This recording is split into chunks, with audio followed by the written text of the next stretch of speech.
Fantastic. Just to let you know, the lecture is being recorded. Welcome to the last Tableau and data visualization and Tableau lecture.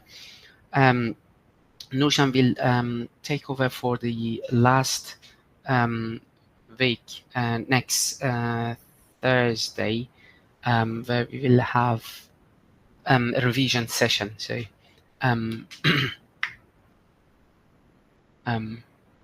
will we? I'm a bit confused. Anyways, I'm pretty sure Nushan discuss this with you. So we will have a revision session, and it is done by Nushan. So the learning objectives for today's lecture, we'll see some more advanced Tableau techniques that we will start today, and we will continue for the workshops next week. There are essentially some, we will have some sort of like examples that we will do in the workshops. I will recap mapping that we started this in the previous week's workshops. We'll see joins, which are very nice tools that we can use in Tableau. We will have a look at Tableau calculations. We started last week, in the first week that we started to work with Tableau. Parameters, which are very nice, and there are really nice tools that we can use in Tableau. And finally, we'll have some dashboard actions. Let's start with the recap of mapping. So mapping, essentially Tableau has a large volume of geographical data included in the download. So when you download the software, there are loads of geographical information that you download with the software. Latitude and longitude data for a variety of different geographical levels are available within Tableau. That's why when we double click on country with the Superstore data set, immediately you could find there are like different countries that we have in the world, and the map was created. Because Tableau has the information that this latitude and longitude are belong to this specific country, for instance. This includes like country, state, county, city, and if it is about the US data set, the zip codes are also included. And also the airport codes like Birmingham, which is BAHX, etc. So all of this information are downloaded, but there is a level Tableau has this information. It can include every geographical category possible for every country. I mean, it can't because it's a lot of data, and the download size becomes so high that they don't want it to do. And essentially, you don't want to have all of them if you don't need them. So there are this information is available, but to degree. So these are like basic map types that we have. This is the field map that we talked about last week. They're good for showing one measure virtually. I'm providing useful buttons to interact with the dashboard. So if you just click on the profit, for instance, we can see the profit information for a specific country, and you can see that it is visually very nice. However, they have some like drawbacks. If we're talking about like small countries with high values, then you may get trapped in a situation that you think that this small country belongs to one of the countries. For example, imagine if you have Luxembourg had similar profit values with France or Germany. It wouldn't be easy to see the value for this specific country, because you might have thought that this country is a part of like Germany or France.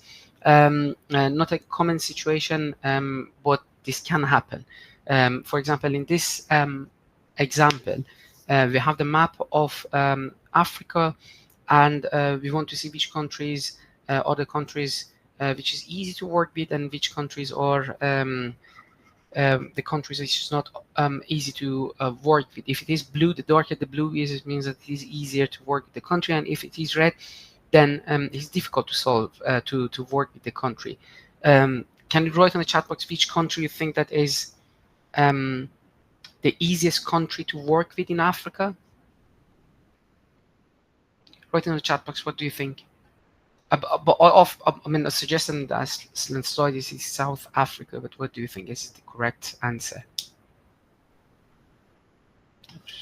Not in the room chat.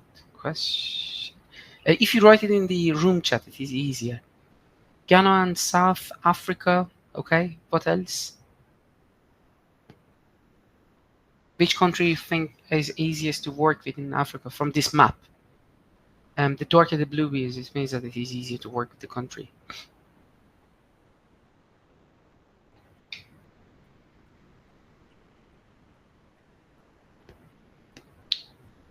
Are you here? South ones, okay, a very generic answer. The thing is, we have like very small country here. I'll go to the next slide. Here, Mauritius is a country which is here in the ocean, and that one has the darkest blue. So essentially, because I know the data set, Mauritius is the easiest country to work, but because it is so small, you can't see it in the map. So interpreting this data or visualizing this, you can see that it is a bit hard for the audience, which are you. I know the data set, that's why I know which country is the easiest one to work with. Shape map is another one that we've worked on last week. It is good for showing multiple measures visually. If you have like sales and profit that we showed, can be easier to see high values from smaller countries because we are using these circles to visualize the data rather than having the color for the country itself. But still, again, they have some drawbacks. We have to be careful with introducing too much cognitive load. For example, you could also change the shapes as well. I mean, we don't want to have a cognitive load.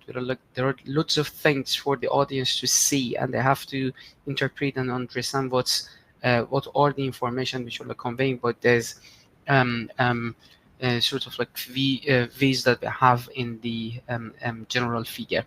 Negative values on the size, it's impossible to have a negative size. If you have your size that's why we always had profit in color, but sales was on the size, because sales is always positive as profit can be negative, and it is negative.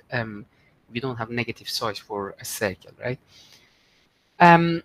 Another example is hex maps. This is very nice, specifically if you're talking about some information or data set which is from US.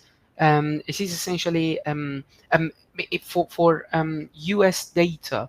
There is this issue that we have. We have the mainland of US, which are here, the states, and then we have Alaska, which is here. A very big piece of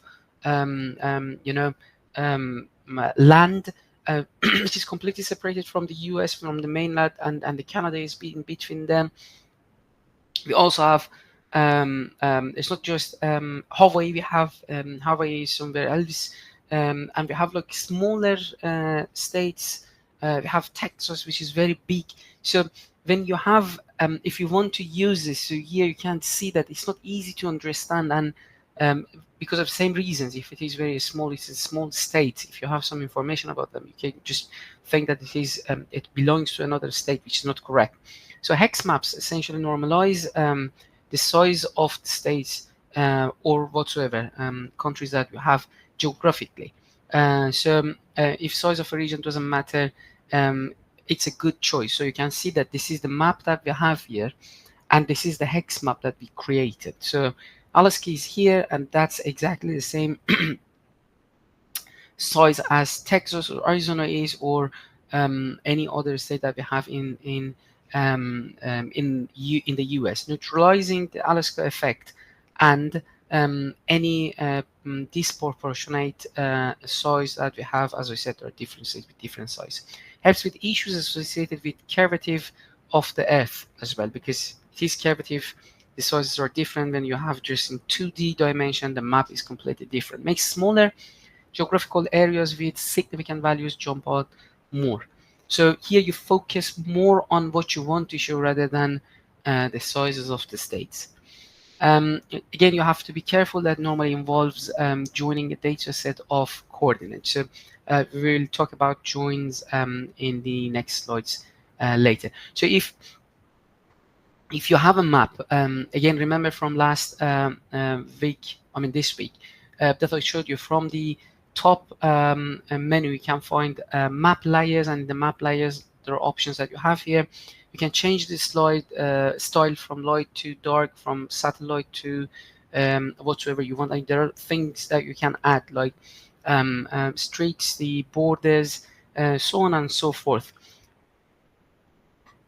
Again, here you have to be careful that you only use satellite if it is something that helps you for a better visualization of the data set that you have. Otherwise, just because it is beautiful or nice and you like it, you shouldn't go through them. So it's always better to have the light one if it's not necessary to move on others. So here you can see that there are lots of things that we have here, like streets, but I showed you that you only see them if you if you zoom in. So as you zoom in, more options become available. So in the previous one, so when you are here, these are the options that you have. And if you zoom in, because now you can see the streets, etc., you have more options that you can click on them, like streets, points of interest, like zip and postcodes and more. Be cautious about adding too much detail, as it increases the cognitive load.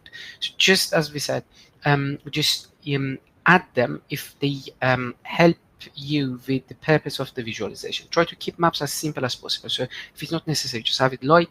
If you don't need the streets, just don't add them. So here there are several stores that we can use or put the each of them for the US map, and you can see how different they are.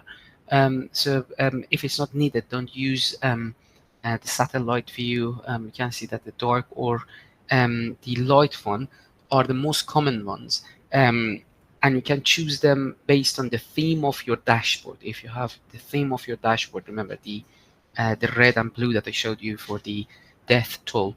If the theme is something which is like red or dark for you, you can use the dark one. Otherwise, the light one is the one that you have to use. Here on the map, there are some controls that we have. You can search for different countries, different cities, different states, the level of detail that you have, essentially. And here you can zoom in, zoom out. You can reset the view as I showed you. And these are the selection panel that we have. The first one is to zoom more area. This one is a pan that you can move around. Here, rectangular selector. You have radial selector. And finally, we have this kidney one, which is lasso selector, that you can select wherever you want in your map. Grouping is something that we practiced last week, and it is also something which is nice. If you want to have a group, you want to create groups of countries. We had Central, South, and North, which was okay, but we wanted to create new groups like UK and Ireland, or we wanted to create like Scandinavia and others countries in the Europe as like 3 different groups that we created them. Just select them and then right click. You can choose group, and then you will have a new group here that you can change. You can edit their colors and also the title of each of them. And there is a link here that you can see more information about maps. So maps are really nice and useful, but as I said, you have to be careful that you just use them for the purpose, not because only they are nice. Joining data is another thing that we didn't try them. I wanted to try if it when we had this animation of scatter plot of Hans Rosling. But then, to be fair, didn't have enough time. So there were like regions for each of the countries, like Africa, Asia, Middle East, etc., which was given in another worksheet in Excel. We didn't do that, but and we can do it. We will practice some of them next week. Now, database joins, we have, it's an important concept to grasp, not just from using not just for using Tableau. If you have any data set, if you have like Excel or anything, joins become very important. I will show you in a few seconds. If you study any coding which involves data manipulation like SQL, you will need understanding of joins. Different joins have different outcomes and characteristics, and using the incorrect join type can have a material effect on your analysis and the values in your data set. The principles are similar across different platforms. You need two matching fields in order to join data together. So you have two different data sets. In one of them, it's like some, for instance, age and some like height, etc., about people. The other one is about like their social economical information, let's say. What join does is wherever the person is the same in these two data sets, it joins the data. So you will have a single one which is about a single person, but you have all age, height, weight, and then you have socio-economical information from the other one, which are joined as a data set. The ability to join data is a powerful feature and can seriously improve your analysis, because rather than having, if you have some other information in different data sets or different workbooks, you can just join them to have a single one. There are two different part joins that I will explain you now. The first one is inner join. Tableau's default join type is inner join. Only matching values are returned. So if you have two different sort of like information or data set on different things, you can see here that here you have the first data set which is on the left, and you have this one which is on the right. On the left you have name of people which are like Anne, Ben, and John, and we have the information on height for them. And the right one, we have some other names, Anne, Ben, but Steve, and then we have the weight information. So here you can see that when we have this one, it says that whatever which is common in these two different data sets, we want to join them. So what do you expect to get? How many rows you're expecting to get from this one if you join them? If you want to join these two data sets, what do you think? What are we going to get? Just two, right? Because the only thing here which is like common in these two, you're getting the intersection of them, right? So this one has and this one also has and, so it just takes both information from both of them about and. For Ben, it gets both information about and. But when it looks at John, it's just John here, but there is no John here, so there is nothing that we get. For Steve also. So if there is anything which is common in these two, the join data looks like this one. This is the inner join that we have. Now, we have left join as well, which is whatever you have on the left and the intersection. So probably the most common join type to use, similar in concept to VLOOKUP in Excel, if you have ever worked with it. All rows from the height left table are returned, plus only the matching rows from the height on the right table. So the left join, how many different outputs do you think we will get from this one? How many different rows we will get? The left one. It gives us 3. It gives us 3 because, see, it says all rows from height, left one, are returned, plus only the matching rows from the right one. So all rows from here, Anne, Ben, and John, and then the matching ones from these ones, which are Anne and Ben, will be returned. So this is what we will get. The first one is completely given, the left one is completely given, the right one only the ones which are the matching ones are returned, and this one is null because we don't have any weight information for John from the right one. Now we have right join. This one is similar to the left join. So the opposite of left join, all rows from the weight right table are returned, plus the ones which are the matching ones from the left one. In reality, not used much in Tableau.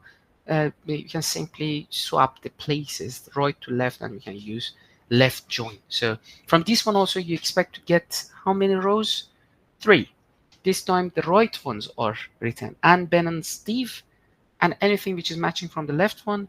You see that for Steve we don't have height information, that's why it is null, which means that it is empty. We have full outer join, probably the least used join type, just merging everything. Also known as Cartesian join. All rows from both sides are in the join, which is written. So here you can see that what we get from this one is 4 rows where we have and Ben, which are the common ones, and then we have John and Steve, which are different for each of them. And for each of these two, we have a null value because in each left and right, we have one of them not available. We have physical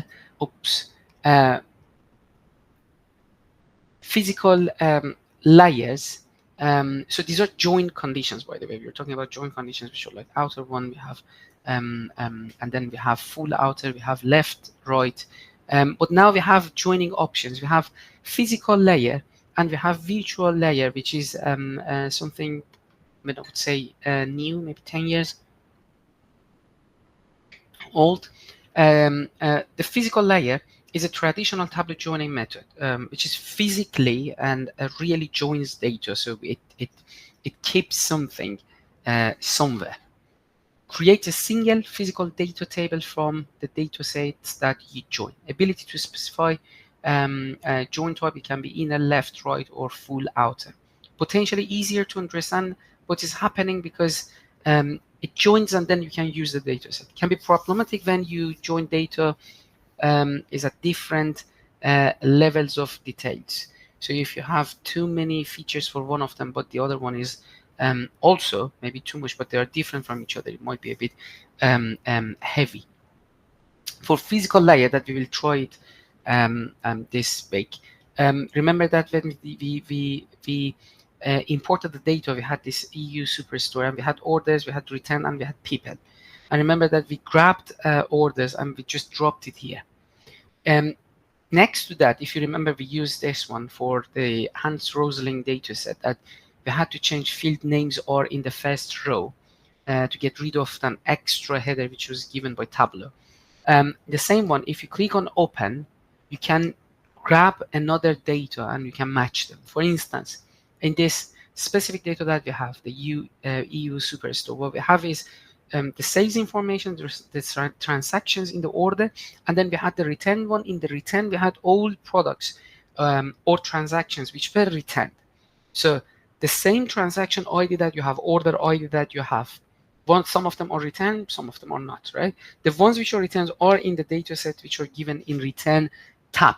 So what we want to do here is we want to see from the order data set, which of them, how many of them, which products or which orders are returned. So what we do here is we just click on open and then we can choose return to add it here. Now we can see in the data set itself, we have profit here, and then we have the order ID which is added as the returns. We have an order ID somewhere here which is about the sales, the transactions, and this order ID comes from the second one that we have. You can simply drag and drop returns as well. That's also something that you can do. In the physical layer, data from both sides of the join can be seen in the data preview. Okay? Because this is a physical one, as I said. It will be joined and you have them. So you can see here that the type of the join that we have here is an inner join. So we have the intersection of these different two ones that we have. So it goes to the return, it goes to the order. Wherever you see there is an order ID which is the same for both of them, then it will be added here. You have the choice that you can choose left join, right join, or whatsoever that you want by clicking on this Venn diagram. But the one that you get at the beginning is the one which is the intersection of these two different data sets that we have. Logical layer or virtual layer, it is called. It's a new feature from Tableau. It is also called as the noodle that I will show you now. Does not create a physical table of the data from the dataset that we join. Joins performed on the fly. So whenever you need them, they will be joined. It is harder to understand because you don't know where they are. With the physical layer, you can see exactly in front of your eyes in the preview and in the data that you have in Tableau. Performance improvements for live connections, as Tableau has to do less work. Not all data should be joined unless it is necessary. It works through relationships between the data sources that I'll show you, and it is good when the level of details for the data sets are different. There is a link, a YouTube link here that you can have a look at this to see how it works before the workshop, because in the workshop we will try that.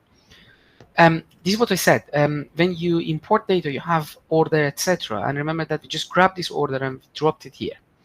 Now what you can do is you can drag return, and when you just come here, you will see that this noodle, which is the relationship, will show up, and you can just leave it wherever you want. That's why it is called as the essentially it is called the noodle.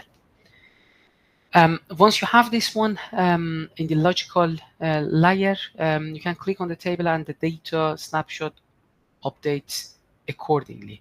So in the previous one, we have the order one. And if you click on this one, you will see a snapshot of the return. So they're not there from the beginning by default. Tableau will determine the relationship automatically if the fields names are identical. So if you have order ID in the order and you have order ID in returns, it will find the relationship itself that you want to get the ones which have the same name. You can override this through just clicking on this one, and you can edit the relationship if necessary. I'll show you in the police data set that we are going to work on next week that there are some information which are the same, but they are named differently in different data sets that we're joining. So at this point, you have to edit the relationship to tell that, for instance, order ID is the same as return ID, let's say. Okay. Now, when you have the logical layer, in your fields, you have both data sets that you have. On the top, you can see that we have orders. On the bottom, you have all the information that you have written, which is not too much. We have order ID and we have return. And here we have all the orders, which are essentially all data that we have from orders data set. So fields from both data sets are available to use. And here you can use both of them to filter them in the rows and in the columns, etc. So here what we did is for different subcategories, we put them in the rows, and then we counted the number of orders as in the column. So you can see for art we have how many orders and distinct orders we had. And by having the order ID be from return data set in the color, we just show how many of these orders from each of the subcategories are returned. And we have different colors for them. Okay? So because we have them, so when here you see that it is on the fly. The relationship is built based on what we want here, not like the physical layer that we had the relationships first and the it was there and we could use them. So here it is just built whenever it is needed. Okay. We talked about mapping, but we didn't talk. So we talked about mapping that we have in Tableau. But as I said, Tableau doesn't have all levels of geographical information, because as we said, it becomes really heavy, and we don't want to have something very heavy to be downloaded. So we have a special files which are geographical information. This can be used to map non-standard geographical areas. For example, UK parliamentary information or police force areas that we will work with them. So you don't expect Tableau to have the information on UK police force or like crime information. These are the things that you can just download from another sources, and then you can import them to Tableau, and you can work on them. Tableau cannot include every possible geographical category for every country in the world. You can expect it, but as I said, it is possible to have it in this way. The spatial connector essentially it was a revolution in mapping in the visualization. You can find a shape file online. You can download it, and then you can join it to your data in order to create a map. Remember from the connect that we had loads of data types that we could import and connect one of them was spatial files, and we can see that we have spatial files which are saved as .shp shape and .kml. And then the cross database join um, is used to join data from two separate source systems that we will see. These are the websites for most countries which offer free shapefile download. So you can find them various countries. They provide information as maps that we can use. And the US dataset was really it's massive in Tableau, but we cannot find too much information about other countries. But from this link, you can download many of them. So here there are some other links where you can find information that you can map them, like the public data from the UK government and local authorities. We have UK official mapping website where you can find loads of .shp and .kml. UK census data and boundaries you can find, and ONS, Office for National Statistics. They also provide many files that you can just open in Tableau, and you can use cross database to join with other data sets that you have. So here .sh files are probably the most common types of shape files that you can find any map that in most of the websites that you will find. They are .shp. Here you can use a spatial file from Connect. We always use Microsoft Excel, but you can use spatial file to import .shp files. It is, it's something that always happens when you download any spatial file from a website. You'll get like 5 or 6 different components with it. In Mac and Windows, I guess the number of components are different, but when you try to open them, if you go to the folder, you will see only .shp is not faded and available for you to choose. The rest, I don't know what they do, but they're always there. So when you want to connect, you have to use .shp. So this is the one that we are going to work with in the workshop that we have Police Force information, UK's Police Force data set. And when you import the data, you will see that you have this column here, which is geometry. And this geometry is really massive. It provides a massive information to Tableau to visualize them. You can see that it has the latitude, longitude information until under it. You can see that we have different options, polygon and multi-polygon. These are the boundary coordinates for each police force area in the UK. Geometry field automatically identified as a geographical field in the data set that we have. So here we can see that this is the example that we're going to work on, police force information in the UK. And here, when you click on geometry, this is what you will get. Immediately the latitude and longitude are created as rows and columns as it was in country in Superstore dataset. If you double click on geometry field to create a map, it introduces a dimension to break down the level of detail.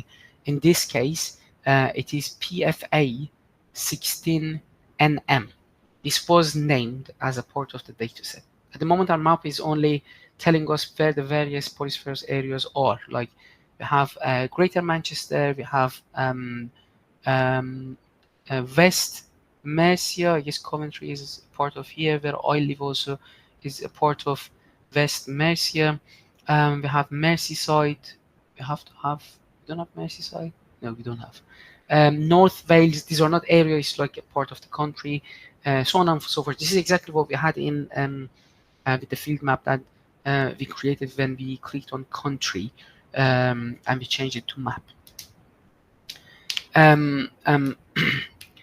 So here the question is, wouldn't it be great to be able to overlay some quantitative data or measure into this map? So This is the map that we have, but it's just the map that we have.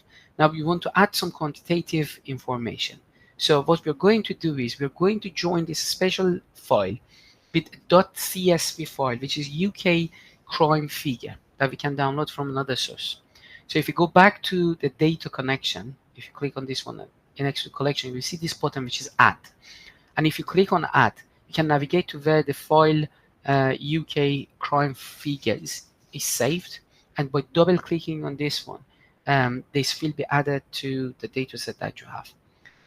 Cross database joins can be used here for all different types of data, not just for spatial files. There is a useful video on cross database join that you can have a look and see how it works. But in this way, what we did is we had the map, and then we just got the quantitative data set that we had added to in an existing data set which was there. Now we can see here, you can choose how you want to join the files. There are police force areas that you have, and then UK crime figures here. You can use it as a virtual one, or you can have a physical one, which is a single table, the physical layer that you can see all the information next to each other. If the joining fields are named identically as it was in the order and return, order ID, then Tableau will make the connection automatically. But in this case, this specific case that we have here, these are different names that we have for different headers for each of the data sets that we have. If they have different column headers, you will need to tell Tableau which fields from both data sets should be the relationship with. So PFA16CD is the one that we have in the first data set, UK Police Force data set, and the police area code is the other one that we have from .csv file. So we have to mention what is the relationship. Now, what we have here, when we have the join, and then we have the information join for both data sets, you see in the fields we have one here which is for the spatial data file, and this one is from the UK .csv file, which was UK crime field. So what we did here is we had this one, the previous one, which double click on geometry, and we created this one which was blue, and then we had the names of the areas were there. And now if we just drag and drop the UK this one, the measure that we have here, rolling year total number of crimes, I presume, to the color, then the different regions, different areas that we have on the map, they will have different, this is what exactly we did with profit. And then you will have different colors for different levels of crimes in different areas on the map. Unions are another sort of like joining option. Use union when you have multiple identical files or columns which need stacking on the top of each other. For instance, if you have the data on sales on different months for a year, and you have different tabs. The first tab is January, the second tab is February, the third one is March, so on and so forth, and you want to create one data set, you can use union. Union creates extra rows, and joins creates extra columns. The common example is new Excel spreadsheet for each month of sales figures that they have identical structure but need to be on one data set to be analyzed. There are some links here to some useful information that you can have a look. How do CSV files differ structurally? What do you mean? That what text file and Excel file, you know what are the differences, right? So some other sort of like difference between .shp and CSV. CSV is essentially text file, and SHP is spatial file. So they're completely different. And in terms of like coding and structure, they're completely different. And there is no point of knowing what are the difference. I'm not sure if you got your question. Like, as I said, like Excel file and text files are different. Word files are different from Excel files. .shp is a data structure which is completely different from .csv. If you ask me how they are created, I have no idea, and we don't need to know. So If you're interested, you can just search for it. I wouldn't know, and I don't doubt that if anyone else working on visualization, they know what are the structural differences of these two files. Now, unions, as I said, we have these different spreadsheets in different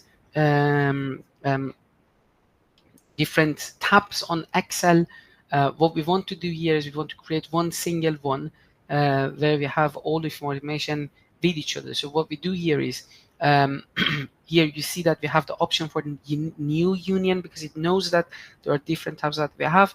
If you click on this one, you can drag and drop anything that you want, and when you click on OK, you will have a new sort of data which is union of them, and you have like sales here, and you have essentially for different month you will have some information which are like sales for this instance.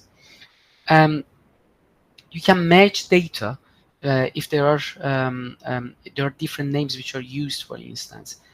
If you have sales and revenue, they're essentially the same things, but they are different names which are given in different data sets. Here, if you select the columns and you right click on them, and you will see this merge mismatched field, you will create a single one which is revenue and sales. So you just merge the data that you have, which is easier to interpret and analyze. Okay. The next point is calculation that we touched upon in the first one that we had. There are many calculations available in Tableau. We did this one for fertility rate, and we did fertility to just extract fertility rate, population, and life expectancy. Very similar to what we did last week as well, where we had different years. How we can create one. I'm going to skip this one because I'm a bit. Should be fine. Not this one. So there are different calculations that we can do, calculation fields that we can create. But before that, I just wanted to show you, in terms of calculations, we have raw level and we have aggregate. For instance, we have this different information that we have, the raw level, and we have sales and profit, and we have a profit ratio.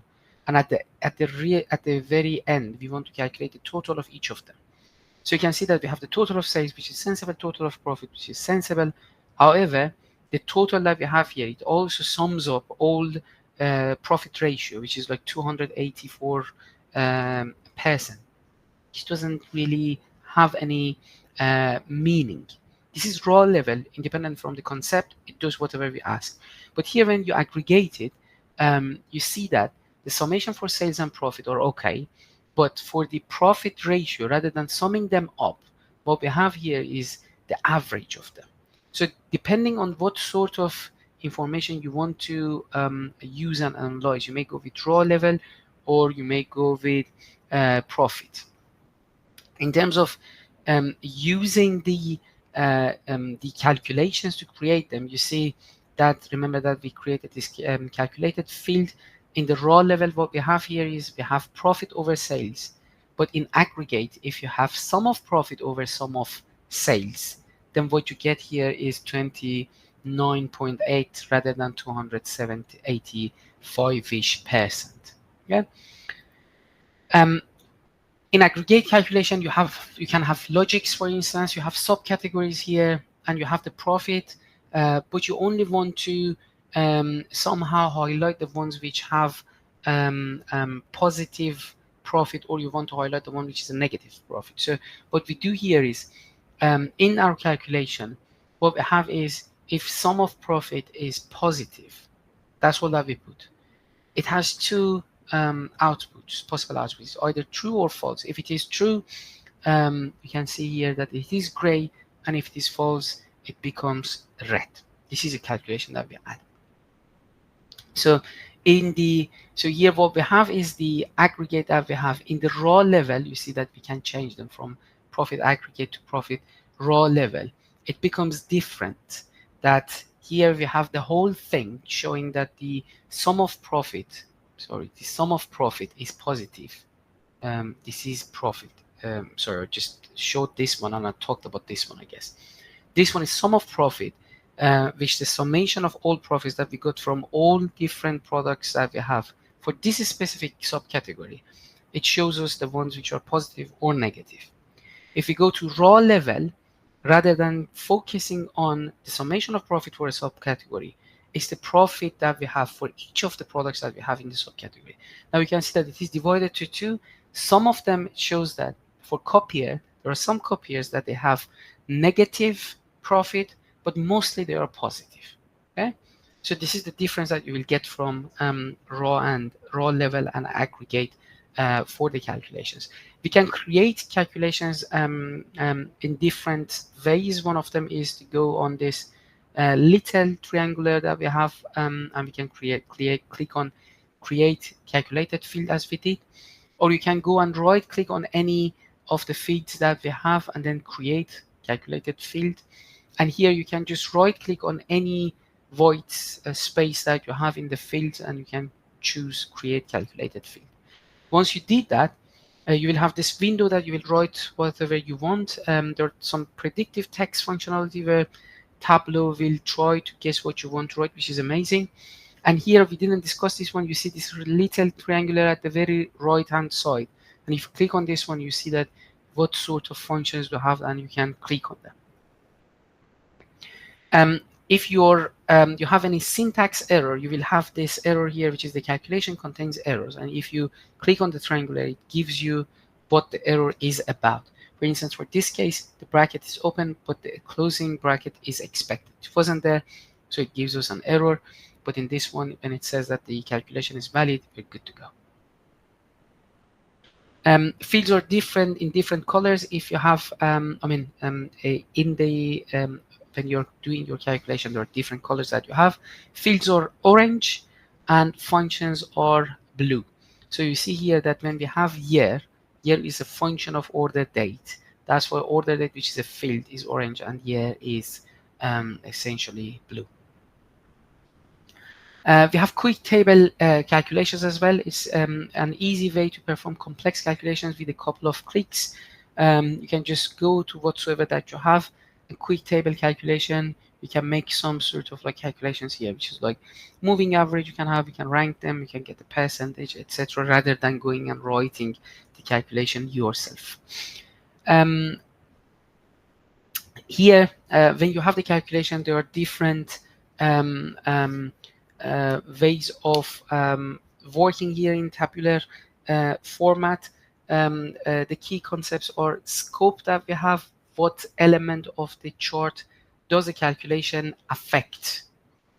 What component in the chart that you have will affect, and also the direction. So if you have the calculation, you will have this one here, and you see that you have compute using table across, table down, table pane, etc. And for each of them, it's different. So the default one is that it will be, if you have the summation of sales, it will be added here for the rows, for instance, for the columns in the last row. You can change them to table across. It does this in horizontal direction. You can change them. You can change it to down. If you do it down, it adds for the summation for the columns. If you go to the pane down, it gives you the summation for each of the panes. Remember that from analytics, we chose total, and we just added wherever we wanted. This is an alternative way to do the same. We have dashboard actions. If you remember, when we added the charts, we had these options, users feeler. When you have the feeler filter, what we can do is, if you select something, then you will essentially have the relationship between the charts. From the top menu that we have, you can go to the dashboard, and then you have action. From the action, we will cover like 3 of them: filter, highlight, and go to URL. These are the things that we will do in our workshop. This is essentially this is when you click on action here. When you have this one, there are 2 choices that you have. Which one will affect which one? So you're going to choose the charts here to click on the initiate the action, and the chart which which are going to be affected, and what sort of impact they will have. Is it highlighting? Is it like filtering, or is it going to be a URL? For instance, this one, you can see that this is highlighting. For instance, if we click on Austin, Texas from the map, everything else is faded. They don't disappear. And from others also, you will also see all the information about Austin, Texas. You can see this one. This is whereas filter, that when you click on Texas, you see that everything else is disappeared. So depending on how you want to use your dashboard, you have to decide if you want to highlight or you want to filter. The URL is another thing that you can do. You may add here, for instance, if you go to Chicago and you add this one, you will see that you have an option that if you click on this one, it goes to a web page, which can be anything. It can be YouTube web site, or it can be whatsoever. The link here on the slide will take you to where you can see different actions, but we will cover, as I said, 3 of them in our workshop. This is one of the examples that we're going to use. So here, if you click on the dashboard that you have the option to go to Google Maps. And finally, we have parameters. Quickly, I'm going to go through them. Here, the parameters that we have, you can create them, and you see that we have a new part in our fields. Just down there that we have our parameters. Parameters can be different sort of like forecast, or it can be reference line, and similar stuff. Where we have the calculated field, we can create a parameter, for instance, or you can alternatively, as we did in calculated field, you can right click on each of them, create parameter, or you can right click on any white space and then you have create parameter. A parameter here, for instance, we created a reference line from where something happened. For instance, we started to do marketing on some sort of like specific subcategory, and we just created this parameter, which is, you see that we have the option here. We called it reference date, and you can see that you can change it. So when you change the date, the reference line, the colors also move. That's also something that we have, the profit projection. We created this reference line, and we said that from now on, we're going to project the profit, and you can see there are different lines that we have. Sheet swapping is something else. There are some companies that they rely on Excel, so they want to see the things that they can see in Excel. You can see a map in Excel, we can see a bar chart in Excel.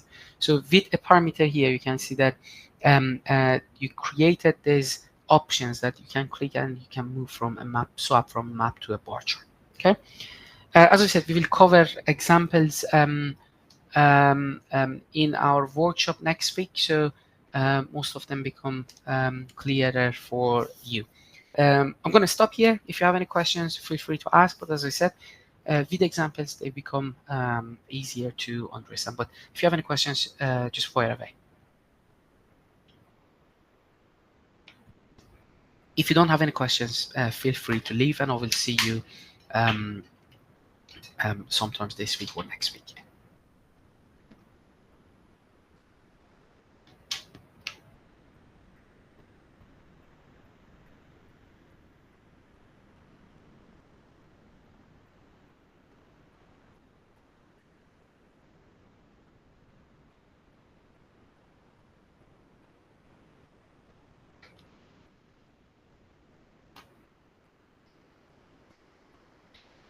No question? Okay.